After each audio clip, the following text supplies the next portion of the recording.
खबर गंगापुर सिटी से। गंगापुर सिटी के पूर्व जिला प्रमुख एवं ओबीसी पार्टी के प्रत्याशी पंखीलाल मीणा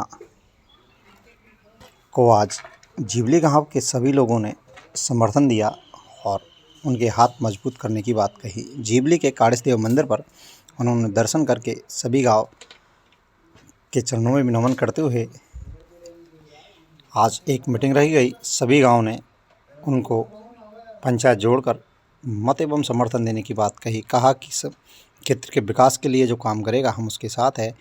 उन्होंने भी आश्वासन दिया कि क्षेत्र में किसी भी तरह की कोई कमी नहीं आने दी जाएगी। इसको लेकर आज समर्थन दिया जा रहा है और साथ में ही काड़ेसदेव के दर्शन कर उन्होंने आगे की चुनावी रणनीति की तैयारी की। रही ब्यूरो रिपोर्ट के साथ खास मुलाकात पंखीलाल मीणा की। आज हम गंगापुर सिटी के जीवली गांव में है, जहां पर जो ओबीसी की पार्टी है AIMM उसके प्रत्याशी पंखीलाल मीणा है, उनसे खास मुलाकात है और उनसे जानेंगे किस तरह से गांव का समर्थन मिला है और क्या राजनीति और क्या रणनीति आगे की उनकी। जी सर, क्या कहना चाहोगे आपको जो पार्टी ने टिकट दिया है? पार्टी ने टिकट दिया है उसके लिए धन्यवाद। सबसे पहले मैं मेरी 20 बस्ती को के चरणों में शीश नवाता हूं और उनको तहे दिल से धन्यवाद देता हूं, जिन्होंने हर चुनाव में आज तक भी मैं जितने चुनाव लड़ा पूरी बस्ती ने तन मन धन लगा करके और मेरा सहयोग दिया।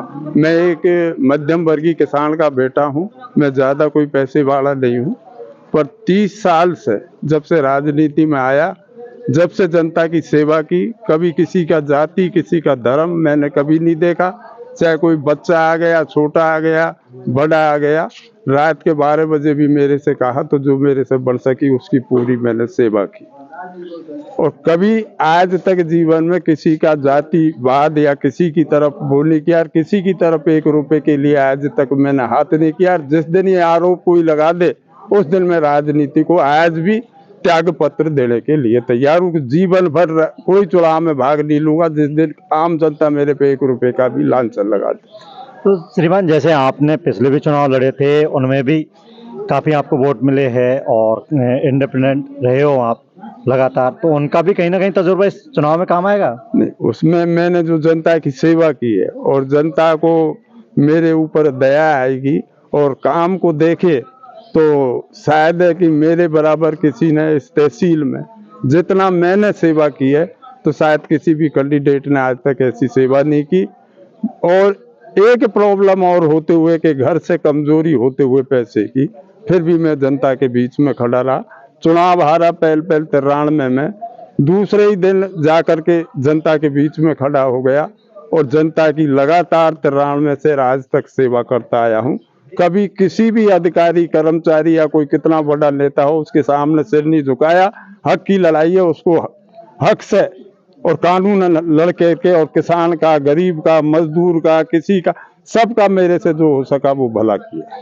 नहीं सर, इस चुनाव को किस आधार पे देखा जाओगे? जैसे जातिगत समीकरण के आधार पे देखा जाए या किसी मुद्दे को लेकर जाओगे? चुनाव में हर समीकरण देखा जाता है, जाति का भी समीकरण बनता है और जनता की भावना का। सबसे पहले जनता की जो भावना है, गरीब आदमियों का, जो भी जिसने भी सेवा को देखते हुए मैंने मेरे जीवन में कोई कमी नहीं छोड़ी, तो मुझे पूर्ण विश्वास है इस क्षेत्र की जनता पर कि मेरे साथ में वो पूरे तन मन और धन से लड़ेगी। मेरे गांव ने हर बार जब जेब में एक पैसा भी नहीं हुआ करता था पर लोगों ने जा करके और मेरे को तन भी दिया, मन भी दिया, धन भी दिया।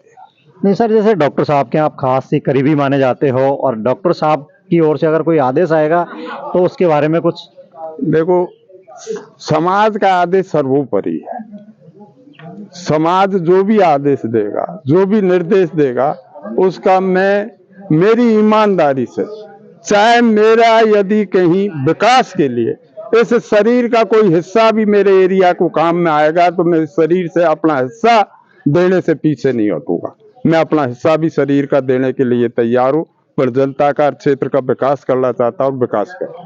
यानी विकास के मुद्दों पर ही चर्चा होगी, विकास के मुद्दे पे ही चुनाव लड़ोगे आप? विकास के मुद्दे पे ही चर्चा होगी, विकास पे ही सारा काम होगा। आज जिस तरीका से कुछ एरिया में जो जो सरकार के लेवल का मामला है, चलो यहाँ अधिकारी लेवल का मामला है, हम जनता से कुछ साथ में लेकर के लड़ाई लड़के उस काम को करा लेते, पर सरकार का काम तो सरकार के माध्यम से ही किया जाता है। तो हम उसको तो तभी करा सकेंगे जब वो सक्षम उसमें हम हो जाएंगे। तो हम तो ये आपसे कह दिया, चाहे शरीर का खून भी चाहिएगा तो हम जनता को शरीर का खून भी देने के लिए तैयार है। मैं तो इतना ही निवेदन कर जनता से अपील करना चाहता हूँ और उनके चरणों में ये निवेदन करना चाहता हूँ कि मैंने आपकी 30 साल तक जो सेवा की है वो सेवा देख करके आप मेरे को आपका आशीर्वाद दे, बस।